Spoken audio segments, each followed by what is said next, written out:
a lot of things that have changed even in the last 10 hours, and been up, late myself trying to figure all this stuff out. So, without further ado, if you guys don't know, I'm Scott Dolch. I'm the executive director of the Connecticut Restaurant Association. I really appreciate you guys spending some time here this morning with all of us, and just kind of giving you guys an update here before the holidays, of where we stand, both on a federal side, on a state side, also providing everybody kind of some updated information that we know of. Not all of it I can sit here and tell you, what is going to happen. So please take everything I say today as best as you can on a federal side, because nothing is finalized and signed yet. But at least I want to kind of walk through the process of where we are and how we got here.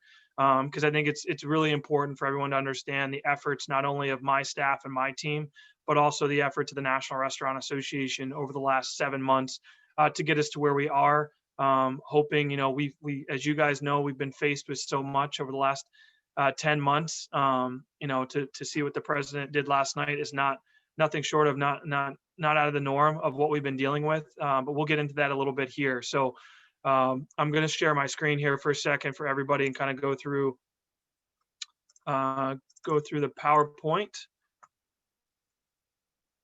See if I can get it up. All right, so that should be on everyone's screen. I hope. Just to kind of give you guys, you guys know, I've done our webinars before. We'll go through and run through as many of the topics as we can. I will continue to look through the chat and try to answer questions in the chat specific to that topic as we move along. So I'll keep my chat box open, and please just type in any specific questions that you guys have. All right, so what are we going to talk about today? Our campaign that we launched a couple weeks ago. Talk about down in Washington, D.C., what's going on, an update with the president and Congress, as well as I'll go into some details of the relief package that was passed, as well as I will talk about the DCD with their 2 grant programs, the $50 million Connecticut CARES program, their $35 million business recovery grants, vaccine prioritization for our industry, what's going on in regional states around us, and then some other topics that should be top of mind with you guys about Connecticut paid family leave. What does that mean for you in January 1st? Sexual harassment training deadlines of January 1st, and then also just a quick update as we look to 2021 in the legislative session. So huge webinar topics here to try to cover, but I will do the best I can to try to get through this within the 60 minutes for everybody here. So all right, so let's go into DC and federal. Oh, I'm sorry, Save CT Restaurants. I apologize, I put this together. So I really just wanted to start this morning by thanking so many people. This is just a quick snapshot of how social media has been taken over by your stories and your restaurants, your staff, you being an owner or manager, and what it means to you and the help and support you need on a federal and state level. We launched this program in conjunction with CT Bites, Eat in Connecticut, and Go Nation. We thank them and their team so much for their help so far, and we're not going to stop with this campaign. I told everybody when we sent the letter to the governor, there was 3 asks to the governor. There was 1, do not roll us back, which I'll get into a little bit later. 2, we need grant funding support and help for this industry. We need it now.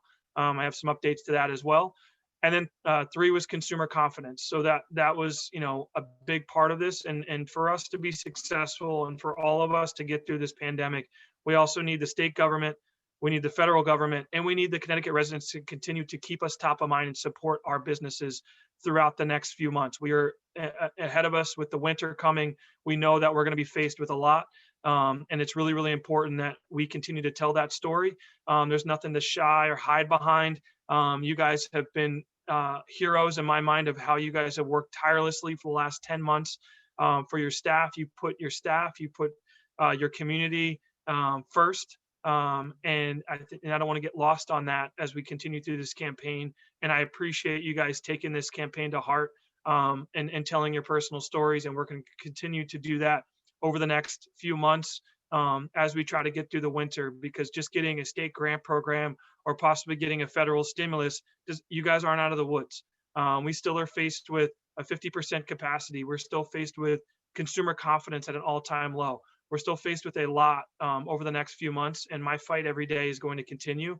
And I know that with the media and with our social media platforms, we have to continue to tell that story. So I appreciate all that have already done all of this. Obviously, just put a couple photos up there. There's thousands of photos. There's thousands of stories.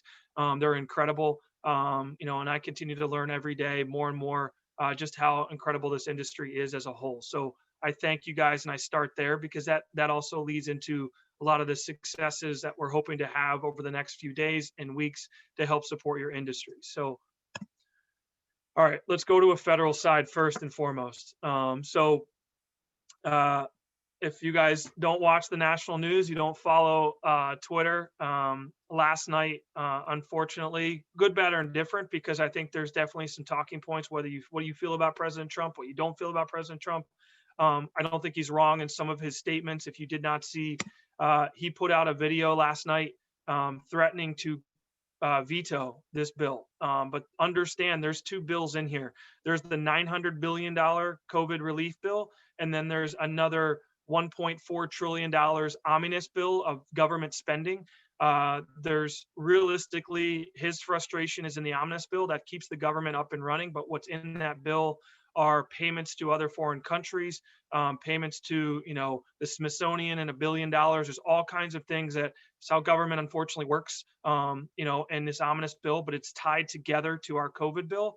So his frustration last night was, why are we giving so much money to other countries when we have Americans that are suffering? Also in the COVID bill is the $600 stimulus checks that would go to American citizens. He feels that should be $2,000. He thinks it's a slap in the face to only be $600. Whatever your take is on this, whether or not he should have gone weeks ago and made this statement, now he's doing it after both the House and the Senate have already passed this unanimously. Both these bills, it's really up to him right now what happens and what transpires over the next probably 24 hours here. He does have 10 days to possibly veto it. As you guys probably know, in the state of Connecticut, we dealt with a veto in 2019. He has 10 days to veto the bill.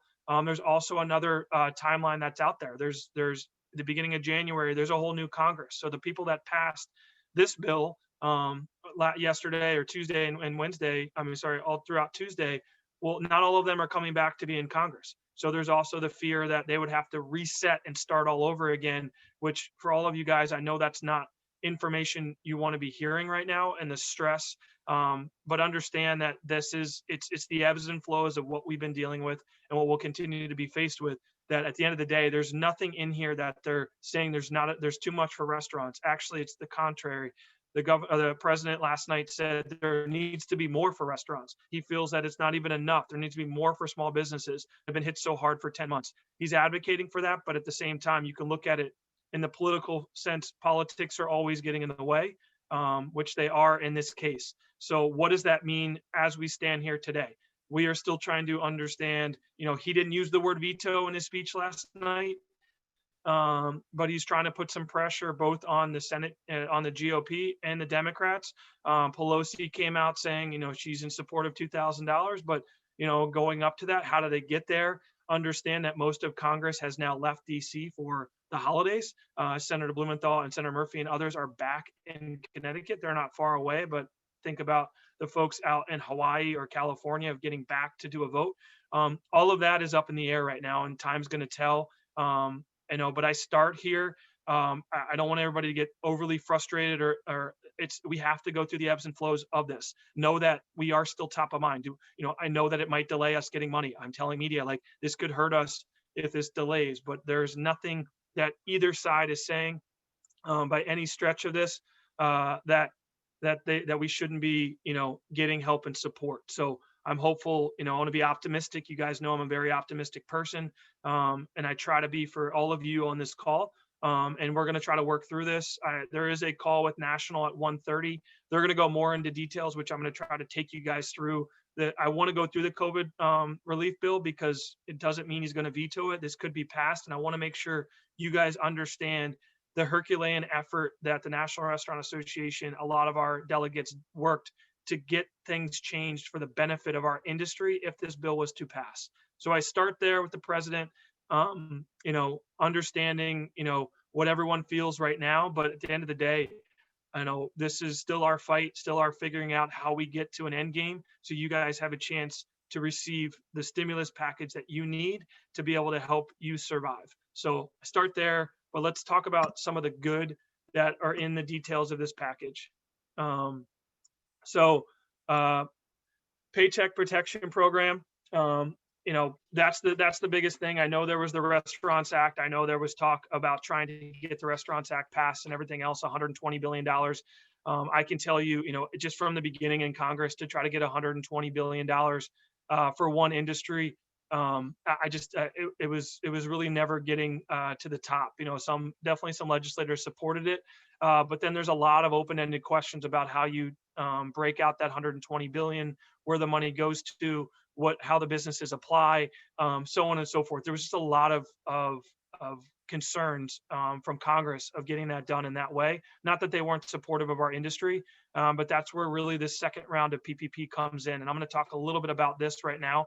Don't have full slides. The National Restaurant Association, and I'll just kind of show on my screen, put together a 4-page PDF document, which I will either Yvette or someone can put in the chat for the link to kind of go through. But understand, some of the successes of what the PPP would mean for you. If you received PPP the first time, you were eligible a second time. If you didn't receive PPP the first time, you're still eligible a second time. The biggest piece to the PPP for our industry is, first and foremost, it has the Flexibility Act tied to it.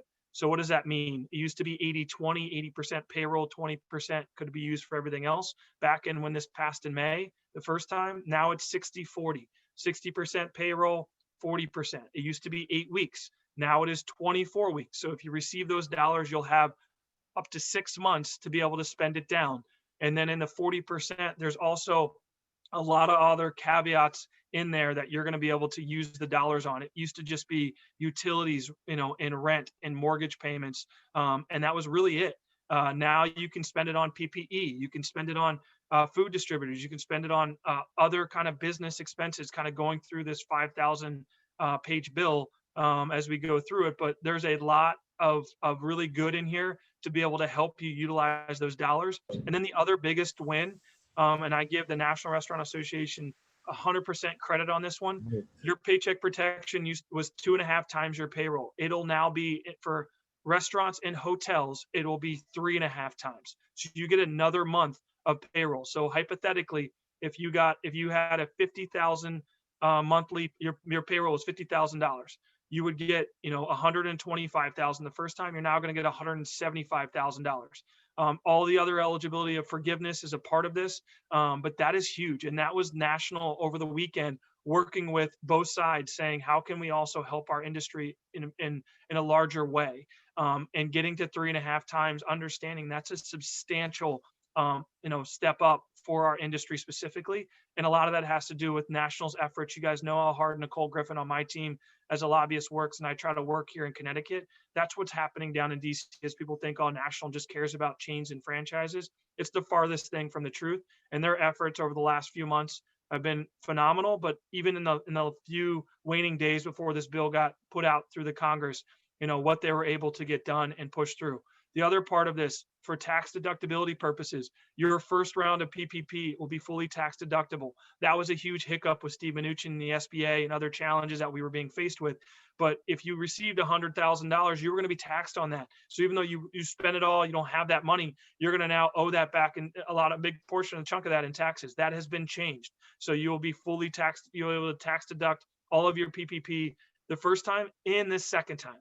So those two big top line parts of this, details of this bill, in my opinion, is it going to save our entire industry? No, but will it put us in a great place leading into the winter to try to get us through this pandemic? The vaccines start to work. We hopefully see expanded outdoor dining, and we start to see the recovery really start to take shape. And we see the light at the end of the tunnel. Those are what's really, really good about this bill.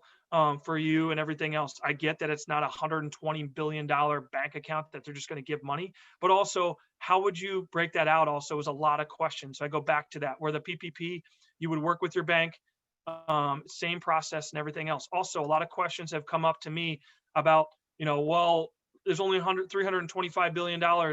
Last time I didn't get it in the first go round. Like, am I going to get it in this go round? And so, understand that the maximum amount of a loan is $2 million. How you receive the PPP. So understand that a lot of bigger companies aren't going to be eligible for it. Also, you have to show hardship. Right now, the language, which I can kind of go through on what you have to do to provide hardship, is you have to take a quarter in 2020, and you have to show 25% loss or more in that quarter in 2020 versus 2019. And I believe the way it's being written is you can actually use your fourth quarter, because I know a lot of people's fourth quarters right now are very grim because of November and December, what you guys have been faced with. So if you had a decent second quarter, because I really feel like second quarter is where that quarter is going to really work out for a lot of people to make sure you're well above the 25% threshold to be eligible for this, because you were closed for 2 months of that quarter, as well as the last month you only had outdoor dining. But understand that they're looking at it by each quarter to try to make more eligibility for you. So I don't believe the bigger companies are going to be, they're not obviously not going to be eligible. You have to have 300 or less employees as opposed to 500 or less employees the first time. But there's also help and caveat for the larger restaurant groups on this call. It's based on location for restaurants and hotels. It's not that way for other big, law firms or things like that have branches. So understand there's also help for you and that piece, but is a 300 employee or less, it's a 2 million maximum that you'll be able to receive. And then obviously 3.5 times 25% deduction. So the PPP program, if we can get this thing passed, I think really can be really, really helpful for all of you. There's other parts of this: employee retention tax credit, work opportunity tax credit, some changes, some expansion on this, and also pushing it out. There's more details. I'm not going to go into all of that today because I know there's only more of a small percentage of you that actually went that route with those. Another big win in this bill is expanding the business meal deduction. It's called the three martini lunch. You guys understand right now a corporation can only deduct about 50% of their meals and beverages. That is now going to be 100% deductible for the next 2 years. I know the president in his comments last night thinks that should be extended much longer than 2 years, was one of his frustrations as well. But at least in 2 years, it's a big deal. And we're going to try to work, if it does pass, of how we help promote that to all the businesses and companies that are traveling into our state or also in our state to make sure they're supporting our restaurants. There's other temporary enhancement to the SBA lending programs that you guys maybe have taken out pre-COVID as well as during COVID to make sure that there's help along the way. So those are kind of the top line, details. National has a webinar today at 1:30 to really go through, all of this, and you can look through it, as you look, as I kind of go through other pieces of this, but, understand, at the end of the day, like this was a big deal. Whether or not we get it across the finish line in its form that it currently is in. We got it through House and Senate, but where we are with the president, we're going to have to keep an eye on this for the next few days. My recommendation to everybody today is if you haven't reached out to the bank that you used the first time, I highly recommend sending an email before the holidays to your bank, saying, hey, I know that this hasn't passed officially yet. I know that even if it does pass, so everyone's understanding, the application process will probably not be available till the first of the year because Congress is probably not going to work throughout the holidays. So the SBA is going to work the same way of eligibility through your bank. My recommendation is reach out to your bank now, give them a heads up that if this does go through, you want to make sure your application can be put in as, I want to work with you as best as I can. Also ask them the question, will they be going after and working with PPPs again? I've already heard from a few small banks saying they're not going to do it. So you want to get that clarity right now so you're not scrambling in the first few weeks of January and all of a sudden your bank goes, hey, because they can opt out of it. They don't have to do it. I hope that's not the case for a lot of banks, but that is in your best interest. And then the other piece to this is if you have a CPA, I highly recommend reaching out to your CPA. They have even more details than just the top line. They're working tirelessly. I know Bill Clark and Jason Hirth, and I talked to Cohen Resnick as well, but they're all working tirelessly to try to get you more information and help you through this process. So if you guys need help with CPAs as well, we can be happy to put you in touch to make sure that you have kind of the answers that you need going forward. So, all right. So I'm going to stop my share for 1 second because my chat box is has been frozen. So I'm going to come back. So I just want to go through, make sure I didn't miss anything.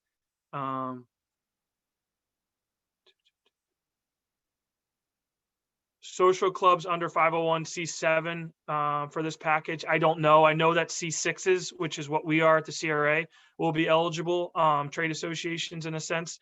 But I think there's more details in this $5,000 bill, Gretchen, to try to get answers to. Let's see. Calculation of payrolls. That's another good question. I've been told, obviously, it's you're looking at kind of 2019 payroll in the average, but I know there was seasonal language in the first PPP where you could look at a smaller window. If you were a seasonal restaurant, especially, you could kind of look at payroll in that. I'm still trying to get the details of exactly how you figure out that payroll piece. And again, it's kind of more details that we're trying to iron out. The 3.5 times your payroll is your monthly average. So let's say you're open all last year. Let's say your monthly average was like I said before, $50,000 a month you paid in payroll, or $30,000 a month. That'll be your 1 month time. So it'll be 3.5 times, let's say 30,000. It would be 90 plus 15, so $105,000 would be your eligibility to get in your grant of understanding. So they're working on payroll I believe that you can do payroll in this calendar year as well in 2020, if that benefits you. I think they're just trying to figure out for any businesses, trying to help you benefit and make sure it works to the best of your ability. If you weren't able to have all the first PPP loan and it rolled into some loan, can you still get a second? Of course you can. That's what I'm being told. Really the first PPP, whether or not you got it or didn't get it or didn't get it fully forgiven, that is not the purpose of the second round of PPP. So I'm pretty confident that what I'm hearing from Congress that you'll be eligible. Tax deductibility, yes, applies to the first PPP loan, but I'm almost, and I'm not 100% positive, but I'm pretty sure the way that this one's written, that they've already fixed that for the second round of PPP, which will be in your 2022, because you probably won't receive the funds till 2021. What about a business that started this year? Other questions I'm still trying to get some clarity on. If you started in October, November last year, what does that mean? If you started this year, are you eligible? What, those are kind of more specific questions and kind of understand that. Great topic there, Jonathan. Yes, the first round of PPP allowed up to $10 million. We had many Connecticut companies getting that probably couldn't show. So having the threshold lowered to 2 million is the first win, and the second one is showing hardship is the other one. There was no hardship requirement in the first PPP. That's why everybody and their brother applied and got the money. That is not going to be the case this time. So even though there's only $325 billion, as some people think, oh, that's not going to be enough. I hope that's not the case, because if you even understand when they put in, I think 300 billion and 400 billion, it got to 700. We still had 100 billion that was unused, that was still sitting out there. So about 600 was used. I think when you lower the threshold and you make a hardship, you're going to see less of that, which is a good thing for everybody here. But that also goes back to the relationship with your bank right now to make sure that you want to be first in line, as opposed to the first time where the people that were second in line probably benefited more because they had the Flexibility Act to work around. They had the 24 weeks where I had many of you got the PPP early on. In the first 6 weeks you were closed. You were using payroll to pay people to sit at home. It's in your best interest to apply early if it does work through that. Percentage of loss, 25%. New businesses, yes, it's an unanswered question. Sole proprietor without employees, another question that still trying to figure all the kind of the smaller details out. Your loan forgiveness does not affect your PPPs, is what I've been told from the national as well, that even if you're still waiting for forgiveness, if definitely getting that paperwork in, so you're probably not carrying 2 PPPs if this does pass, working through all those details, but having to wait for forgiveness should not But that's a question also you should talk to your bank. Your banks are going to have a big part of this. Understand they're the middlemen, or in this situation where they're going to be getting the money from SBA. They're going to be working with you, giving you the money, and then getting it, the forgiveness process back to SBA. So, making sure they don't come out with crazy. That's the questions you should be asking them in your CPA, because you don't want a bank to all of a sudden, say, oh, well, you didn't get yours forgiven yet, so we're going to put you at the bottom of the list. We'll get back to you. That's the last thing I want to hear, and making sure that you guys get this money as fast as possible. I know Phil on here just put out Bill Clark and Jason Hirth, and Clark Hirth Associates is a huge partner of ours in the CPA world, and Bill's put together a lot of language, and Jason are working extremely hard to help anybody, whether you work with them or not, whether you're a member of the CRA or not. So I appreciate that, Phil. And I know, Bill and I have been playing phone tag here for the last few days as we try to get through this. So I will stop. I'm just kind of going through. It looks like I've gotten, for the most part, every question answered on PPP. Every question, answered on. I see a grocery store with deli. Does that count as 3.5 times? I think it's based on your NACIS 72 code. If you're in under that code, that puts you in the 3.5 times. That's where they separated the sectors. So I don't know if your deli counts as that. I don't really understand the federal codes that well, but that's the language we're getting from national of what qualifies the 3.5 times versus the 2.5 times. Just make sure there's no other.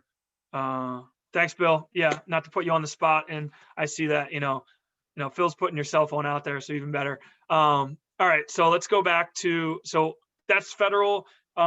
Just understand. I just want to finish up and kind of button up federal for 1 second before we move on to state stuff.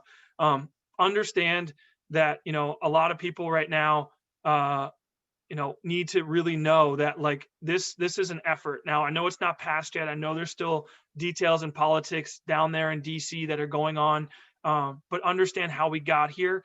And I continue to preach to everybody. It's not about membership for me. It's not about CRA side.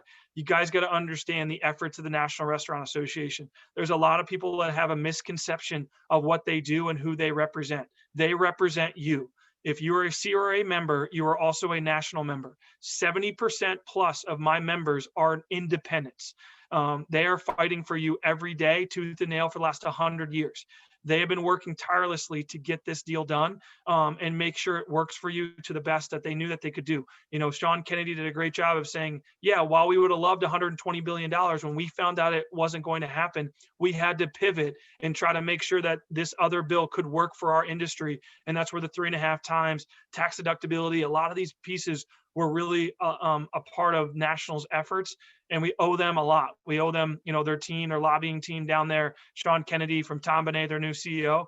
I don't want to lose sight of that as folks kind of feel that, okay, well, and I've come into this role in 3 years, almost 3 years now, and understand that's people's perceptions, but I just don't think they really understand. I go to DC 4 times a year in pre-COVID normal times to meet with our delegates and talk to them with the help and the guidance of National. National funds a lot of our own state issues that we battle on a state level, because they know we're kind of like the bell cow for the rest of the country. If something goes bad here, or a bill that hurts our industry, it potentially will get down to DC. So their support has been phenomenal for us in 2.5 years since I've taken over this role.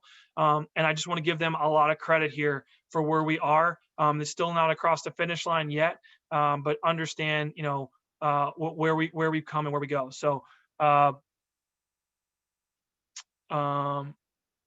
good question, Janet, about when should you wait to apply in your seasonal business. Yes, you could wait and start your clock later, but I guess the fear would just be, making sure there's enough money in the pool for that process. So that's more of a business decision, I think, with your CPA and your bank, of how best you want to make that decision. I mean, 24 weeks does put you out into the end of July. If you kind of look at your time frame of when your loan was, let's say, originated, January 15th, that's July 15th. Would that work for you? Maybe not. I don't know. Maybe, but in making sure that you're eligible for these dollars. So, all right, I'm going to shift now and just talk a little bit on a state side. Let's see. All right. I don't know where my chat is continuing to disappear. There we go. Okay, see if I can keep this open and do this. All right. Um, okay, so let's talk about the state and what's going to happen, and a lot of questions I have about. So pivoting away from federal, now we're moving over to state. We're going to talk about the two grant programs first and foremost. So the first grant program that was launched in early November, the $50 million program helping the smallest of small businesses. You had to have 20 FTEs or less. 50% of the proceeds had 50% of the money had to go to the most distressed cities. In our state. It was the policy of the governor's administration. It wasn't what we were asking for since September. It doesn't mean that a lot of you aren't going to possibly have a chance to receive these dollars. But at the end of the day, like, this was an application process. They're giving out $10,000, $5,000 grants. 19,000 businesses applied for this. They are working tirelessly. I know I've heard that, hey, they've sent out emails. I thought it was in spam or not. If I don't see it in spam, does that mean I don't get it? I don't know the answer to those questions. I know that the plan from Commissioner Lehman, who I spoke with again late last night, the plan is that they're trying to tell you and get the money out by the end of the year, this $5,000 grant program.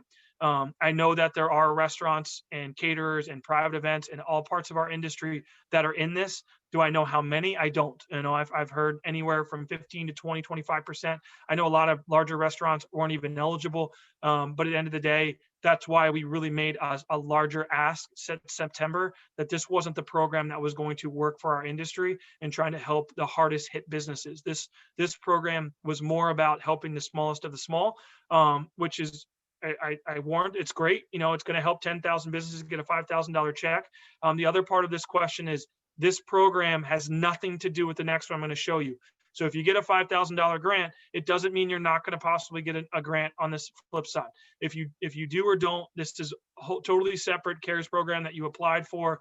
And if you're in that pool of 10,000, you will receive, a check for $5,000 before the end of the year from the state. So just know that I don't have a list. I don't know if they're going to share it publicly, but if we can try to get answers to your questions. But I do think this is a DCD question, as far as, with their team and with their staff asking, hey, I applied, haven't heard anything. Am I getting it? Am I not? Are they going to send out an email to the 9,000 business, 900 businesses? I'm sorry, 9,000 businesses that aren't going to get it. So, looking at it that way as well, the rejection letters like in college. So I don't know, they haven't been told that as well, but just want to start there with that program, because not to confuse the two. That was announced back in late October. Application process started in November, and we'll see how many of our businesses receive those funds. Okay, this is the bigger one to talk about. This is the DCD. The governor announced this a little bit last week, and then went public yesterday. Monday at his press conference, specifically on this program. He put up a slide. This is a business recovery grant program. At the end of the day, I'm very appreciative that we've gotten to this. Obviously, we would have liked more money, but 30, is it specifically targeted just to our industry? It isn't. And I understand the reasons why, and I've had these conversations with Commissioner Lehman around and around about looking what other states have done. But this is 100%. The reason that this is here is because of everyone on this call and our efforts and our push over the last 4 months. As an association, it's not just myself, my team, Nicole, our board, everybody. This is Save CT Restaurants. This is comparing other states. This is showing we need the state to step up and use CARES Act dollars to help our industry that is dying. And they need to step up now, and we can't wait. That money was running out. They would get an extension for another year if this larger COVID bill passes. But even that's up in the air now with what's going on down in DC. But also understand there's other people that we need to thank. So the governor announced $25 million in the middle of last week with no details. He then shifted on Monday and increased it by $10 million. That has to do with a lot of the efforts that we continue to press. And I think, Vinny Candelora, who's now going to be the new House Minority Leader, him and Representative Cheeseman hosted a press conference last week asking for $50 million. We also talked with Democratic leadership in the House, Matt Ritter, Jason Rojas, Sean Scanlon, head of finance, and Jason going to be the House Majority Leader and Matt Ritter being the Speaker. We've talked to them about other things, but their support of our industry and wanting to get more. Mayor Luke Bronin in Hartford, if any Hartford restaurants are on here, his efforts on this have been tireless. As Commissioner Lehman joked with me, can you stop having the mayor call me every day? And I said, there's no way. I'm not going to stop having the mayor of Hartford advocate on our behalf. So there's a lot of legislators. There's more than that I can name. But specifically over the last 4 days to get an extra $10 million, which is going to help support, hundreds more businesses, is a big deal. So I thank everybody on that portion. Now to kind of get into the weeds of how this program works, there will be no application process. And the reason being is timing and making sure they can get these checks cut out because of the kind of timeline of the running out of the CARES Act. So what that means is, I kind of go to the last bullet, the DCD has been working with DRS and Melissa McCall on the budget side for the last few weeks to make sure that they kind of went through and they've been looking at a way what information do they already have at a state level that they don't have to ask for to find out who are the hardest hit businesses. What I'm hearing is they're looking at state sales tax. Specifically, I know they were able to pull like the meals and beverage that you guys have been paying at 7.35%. Was easy for them to carve out the sector of our industry, but also other businesses are in here. I believe that there's gyms. I believe that breweries, I believe, are going to hopefully, if they fall within the threshold, movie theaters, other facets are going to possibly give access to these dollars. And as I've said to a lot of the media, while I'd love it just to be targeted towards our industry, we also need those other sectors of hospitality for us to survive. Movie and going to a restaurant's a big thing. Having an opportunity for some of these smaller hotels to get support, people coming in and staying, go to our local restaurants. Tourism is a big part of this. So understanding the bigger scale of this is a great thing. So there is no application process. Bowling alleys, I believe, will be in there as I see bowling. I don't know specifically how many. What they did was they're looking at sales tax, revenues in 2020, I think through the end of September, as far as they could go, of what you guys have paid and what they have, and then what it is in 2019 and looking at the drop. I don't know what that threshold level is of how much you've had to drop. And then I also know that payroll is a part of this. They're looking at not the 1 to 2 employed businesses. They're looking at, the larger small size to mid size, hospitality businesses, payroll. And it doesn't mean you might not be eligible, because I don't know all these details. I was trying to have the commissioner on this morning. He couldn't be on. But I know that there's going to be up to 2,000 businesses that are going to receive anywhere between $10,000 and $30,000. It's a sliding scale. It's not going to be, I don't believe it's going to be like $11,700 is going to go to you. It's either going to probably be like 10, 15, 20, 25, or 30, based on whatever scale and metric that they're working on. That additional $10 million has just made more work for them, which is fine, of making sure they find that threshold of how many eligible businesses and how much money is going to be given. This is a big deal, of a lot of the efforts and where we've gotten to get here. This is a huge deal, and I know it's not going to help everybody. In any program, unfortunately, there's going to be people left out. I do not know if you're eligible right now. I don't know when I'm going to know. Because the DCD is kind of working privately on that information. They're trying to make sure that it's as accurate as it can be. But I do think from an industry side, if everyone can just take a step back and say, hey, this is going to help a lot of a lot of businesses that have been struggling, and this is, looking in the mirror and knowing what you guys are all dealing with, but also, understanding there's some good, and maybe some good you've had over the last few months that others maybe haven't, being able to have, outdoor dining, expanded, and you're in a great demographic and location. Then you go and you look at a restaurant, in downtown Hartford, and what they've been faced with. As I went down and saw like Johnny Vaughn and Andy Rizzo, and I've been down to see Steve Abrams, and they have no businesses. So understand this, you have to look at this as a scope from the industry, and it's going to help a lot of businesses that have been struggling. And I hope it helps you, without question, but also know that this is a great step in the right direction, because this money is going to be looked to give, in these businesses. They're trying to send it out by the end of December, and sending checks. I don't know on nightclubs is a good question, and if you've been closed or things like that throughout the whole process, and what that means for you. I believe your sales tax numbers would just be almost zero compared to what it was last year. I would think you'd be eligible, but again, I'm not privy to the list. I'm not in those meetings of figuring out exactly who's going to be eligible. I'm just being told it's up to 2,000 businesses that are going to receive support.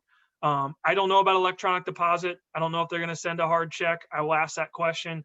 But I want to really focus on this one today a little bit. I think Commissioner Lehman, I want to give him credit for the effort.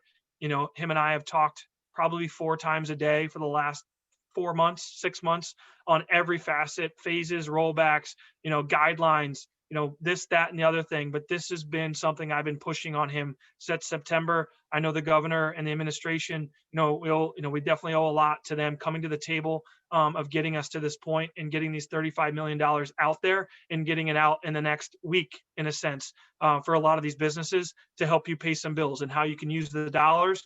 I believe it's any business related expense. It is a grant. It is not a loan. They're not going to, they're not looking to come back at you and say, where did you spend the money? Obviously, I'm hoping you're looking to offset some of the bills and getting you through the winter with this. Will I automatically receive DCD grant if I receive first time, or will I have to apply again? Just to go back on this one, for this grant program, there is no application process. So, the $5,000 application you processed, and if you get that, great, you could be eligible for this as well, which is totally fine. They're 2 separate programs, but again, no application process. Whether that's a good thing or a bad thing, time will tell. But at the end of the day, this is for them to get the checks out by December 31st. So that is also important right now with what is going on down in DC, that, that's delaying of you getting any federal help, everything that goes on down there, that this money can hopefully help you weather this storm as much as possible. So,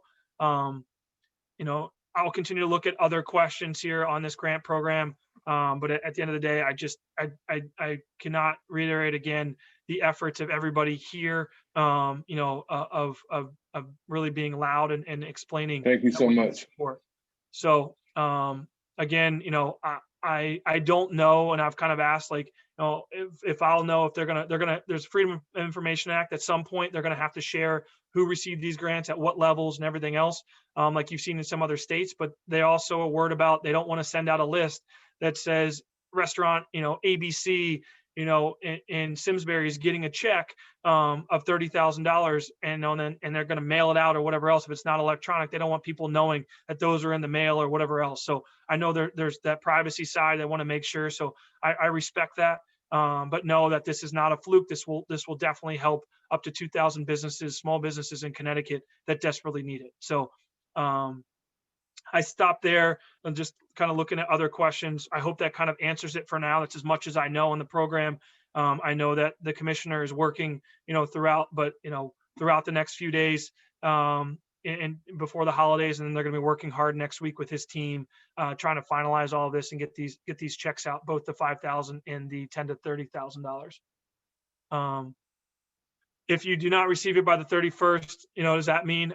That's a great question. I think that's what we're trying to figure out. Will they publicly share, the eligible businesses? Maybe not the dollar amounts. I don't know. And that's what, I know I've gotten 100 texts and emails like, am I eligible? Am I going to get it? I appreciate the ask and I want to be able to tell you. I just don't know. And I'm going to continue to try to figure out the best way that we can communicate so whether you got it or you didn't, and make it easier for you guys as well. So I'll continue to work with Commissioner Lehman and his team to try to figure that out over the next few days, and obviously early into next week, as we'll still kind of be working to make sure this money gets out. All right, just shifting. Just kind of want to continue to keep you guys updated. We're trying to see beyond the trees. It's not just where we are today. We're trying to look into the future. The CRA sent a letter to the governor and to the 2 co-chairs of the Vaccine Advisory Group, which is Acting Commissioner of the DPH, Deirdre Gifford, and the head of Trinity Health, and Reginald Eddy, asking them that restaurant and food service employees need to be included in phase 1B of Connecticut vaccine distribution. I know the governor on Monday during his press conference listed an updated phase 1B, which had food and agriculture. I still haven't gotten clarity yet we're in that. I will continue to press, making sure, that, for our economy to run again, we're 10% of the state's workforce, putting us in those like teachers, like obviously frontline workers and health and nurses. We all understand that that's the 1A, that's the most vulnerable in nursing homes, 75 and over. Everyone understands that. But for us to get our economy back up and running again, we are 10% of the state's workforce, and trying to get our employees and yourselves vaccinated for the safety of you are forward facing, you're to customers, everything else. It's extremely important. That was what was in our letter that we sent. It's off of our website if you want to see it.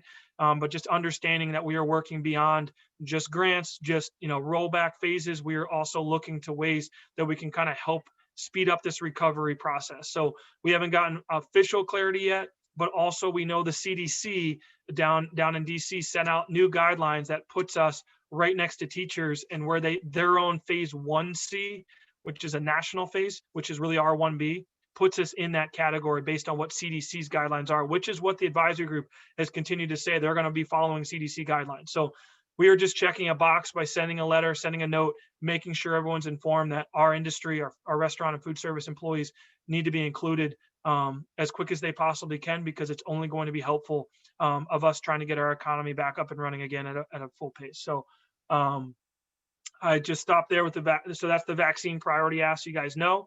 I see some questions on this. So phase 2.1 update. So like, let's just understand that my role over the last 3 weeks has been doing everything in my power to keep you open.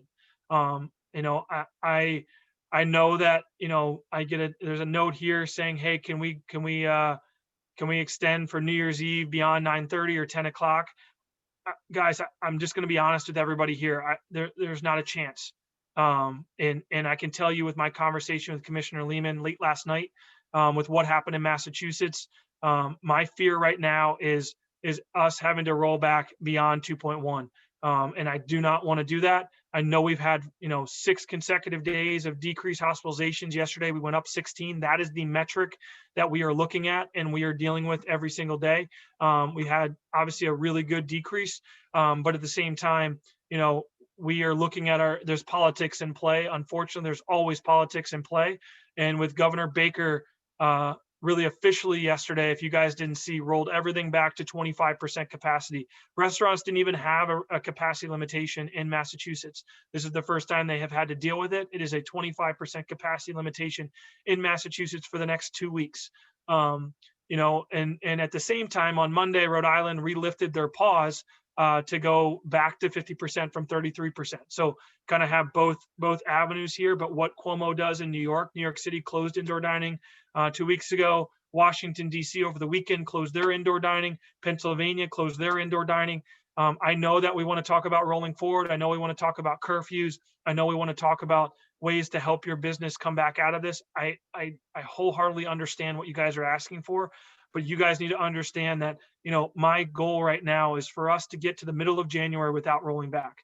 I can't promise anything. Every day is a new day. The governor could just pivot. I'm trying to push as hard as I can to say, what the hell is 25% really going to do? We're probably not even at that in most of our restaurants anyway. When you look at open table numbers and everything else, like stop attacking our industry. We are keeping people safe. Hospitalizations have dropped 5 days in a row. It hasn't done that in Massachusetts. Hasn't even done that in Rhode Island. They lift the pause. But again, I know you guys want to ask about New Year's Eve. I would just already mark it on your calendar that we're not going to roll forward 7 days from now and have New Year's Eve be beyond 10 p.m. And it's hard for me to say that. I understand it's like Wednesday night before Thanksgiving and how important that night is for a lot of bar restaurants, the same way that New Year's Eve is for private event venues and restaurants and everything else. I get all of that. But understand, I also know that my fear is sacrificing one night for the next 2 months, of not trying to see another rise. We don't know what Christmas and, all the holidays and Hanukkah and everything else are going to play into any rising cases or any rising in hospitalizations of where we stand. So, I think the fact that we are in 2.1 is, you look back, thank God we got to phase 3 because we rolled back to 50% because he would have just had a chance to probably roll us back or close us completely. But staying here, I think, is our best case scenario for the next few weeks. And then we see where we land once we get 2 weeks beyond the holidays. But, I appreciate the question. But I also hope you guys understand where my take is on all of this, because this isn't just a Connecticut issue. This is a New England issue. And if you look at the other states around us, we are the only state now besides Rhode Island that's at 50% capacity in kind of that cluster of New York, New Jersey, Massachusetts now. And obviously Rhode Island is back there, but they had a 2.5, 3 week pause of 33%. And we are working tirelessly to stay here. And I know David Lehman is actually understanding and trying to push, but like you said, politics play a role here, unfortunately. And I hope that they don't. I hope that they don't make any changes. But for me to try to ask to go above and beyond any of where we currently are, I just don't think it's an appetite for a discussion that anyone's going to have in the administration. And you have to get creative around New Year's Eve, and try to do some things virtually. I'll give a kind of plug to, Tyler Anderson and what his team is trying to do around New Year's Eve and doing a virtual cooking. I mean, I know that's a lot of work and other effort, but I look to your teams and saying, you guys are the most creative, adaptable businesses I've ever seen, and trying to figure out a way for you not to lose your shirt on a night that you normally would have a lot of guests on New Year's Eve celebrating, and how you can pivot that to still make some money, maybe not anywhere near what you normally did, but understand where we are as a state on a phase level. So I hope that makes sense. I'm happy to talk to people offline, everything else of kind of the conversations I'm having. I'm just trying to see questions where we are. All right. So yeah, no, listen, I know there's some publicly reported cases. I know I'm battling. You guys know I do about 5 or 6 media hits a day. The doctors at Yale, pushing, we've had different people come out and say that they need to close indoor dining. I can actually tell you that like the decreases the last 5 days, was another like win in our cap to say we aren't the reason. Like our restaurants can be open and can keep people safe. We were open for 4 months from June 17th to the middle of October, and we never went above 1%. We never saw clusters in our restaurants. We never saw a super spreader event in our restaurants, in any of them, in any of the 8,500. So that messaging is continuing to be clear. But again, sometimes it's not always about messaging. It's also about, the pressures, and we are a low-hanging fruit, which is the frustration that we have to deal with. So trying to look to see if there's any other questions on a phase 2.1. So everyone's like, the rumor mill will always start up again. I love hearing my dishwasher's uncle's sister's mother told me that they're closing down on December 28th. Like I get that every day. Guys, I will tell you that, right now, speaking with Commissioner Lehman as of 9:00 last night, there was no imminent look to close us down. They had talked about what Massachusetts was doing. The governor was very clear that he's not looking to roll back indoor dining by any stretch right now. That's a good thing. But obviously numbers and what else happens around us over the next few days will play a part. I'm hoping we can get through, this Christmas week, get through the weekend, and look to continue to keep hospitalizations flat. And we can hopefully then have a conversation of, what phase 3 might look like later in January if these vaccines take hold. So that's what I'm continuing to kind of push for you guys. But I know the rumor mill will continue to start as we go forward. So I'm just trying to, I know we're kind of getting to 11:00, and I just want to try to get through all of our pieces. So additional updates here, guys. So Connecticut paid family leave, it begins on January 1st. 0.5% of your paycheck will now go to the state government for paid family leave. They can't start using it until 2022. My recommendation is, if you haven't reached out to your payroll company, do it today. As I give a shout out to Dave Koleski and DataPay with their efforts with us. They've already said, listen, we have everything already ready to go. We're going to do, 99.9% of the work for you in our association. So making sure that you are ready and prepared for that to start happening on January 1, when you start cutting your first paychecks out to your staff, that 0.5%. Unfortunately, it's going to paid family leave, but it's across the board, all businesses, not just ours. Just make sure that you're working through to have that. So I see Dave Koleski's emails up there from DataPay. If you guys want to reach out to Dave specifically, if you use them or you don't, but I know your other payroll companies, just make sure that you've asked that question before the end of the year. You don't want to be caught like a month behind and then having to, explain to your staff, or others that you're taking out more money than what you should because you got to make up. So all of that. Sexual harassment training.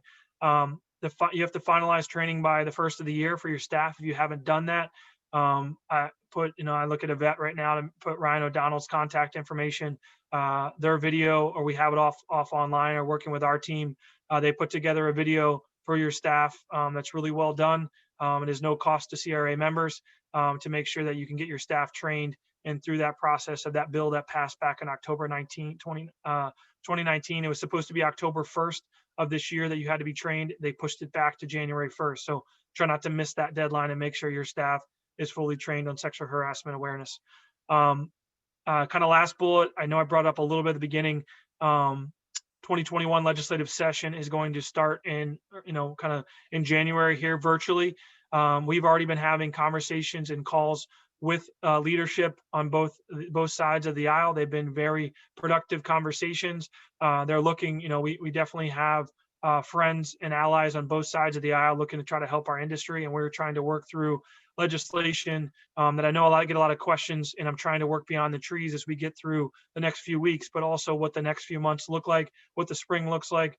Expanded outdoor dining. Can we get that extended at least another year, if not longer? Working with DCP and planning and zoning and the different committees that are there, as well as to-go alcohol distribution is conversations we're trying to have as well, because we understand the governor's emergency order expires. It's another emergency order that expires on February 9th. We don't know if it'll be extended or not, so we're trying to work through that. But there's other things that we were talking about of trying to get more help, not just these $35 million in grants. We know that we need more. We need more support from our legislature this session to help you guys recover. And they've been great conversations. So we'll continue those and keep you guys posted, because we're going to continue to work tirelessly here to make sure our job's not done until we get through this pandemic and you guys are on a path to recovery. And even beyond that, we know that's going to take years. So, and then, like I said before about your PPP, I would reach out to your bank or CPA, making sure as much as you possibly can is there for you, as you work through with your lenders and stuff, if stuff does get passed. I know I've talked now for about almost an hour. I'm sure you guys are tired of hearing me talk. I hope this was informative update. I know it's been a crazy 10 months, but I really wish everyone the best these holidays, this holiday season for you and your family. My staff, I thank them so much, and my extended staff with Ryan O'Donnell, our legal counsel, and all that Ryan does, Nicole Griffin, our contract lobbyist, and her team. We just have so many phenomenal people that have worked diligently, tirelessly, and continue to do so for this industry. And I hope, I know it's not the typical holidays we all are accustomed to for your businesses, for your family's sake, but I hope you guys take some time to reflect. I think another big portion of this, mental health is a real issue right now for everyone that's faced with it. Making sure you're reaching out to each other, checking in on your peers, checking in on your staff, and your family as well. Like, everyone's faced with different challenges right now. And the holidays are always sometimes a tough time. So making sure that we're all there for each other. I couldn't be prouder to be a part of this industry and trying to fight for you guys every day. And I really, really hope, you guys, we have a decent couple weeks here. We stay open. This money does come and help a lot of our businesses that are on this call, and as well as federal, we can get something done down in DC. Listen, if you guys need me for anything, or my staff, the last slide here is just my contact information, my email, Yvette, Jennifer, Emily, just the core of four here, being able to work as hard as we can for Connecticut, and on a national level as well. And obviously Nicole and Ryan's information is there as well. So if you need anything, please don't hesitate to reach out. I'm sure I missed somebody. I'm sure I missed something today to be able to give updates to you guys. We will have another webinar probably first of the year. Hopefully this bill gets passed, and we'll continue to keep you guys updated. If you need anything, like I said before, don't hesitate to reach out even throughout the holidays. Otherwise, I look forward to seeing a lot of your faces in the new year and working on this path to recovery. So thank you again for your time, and I will talk to everybody next year. Thank you.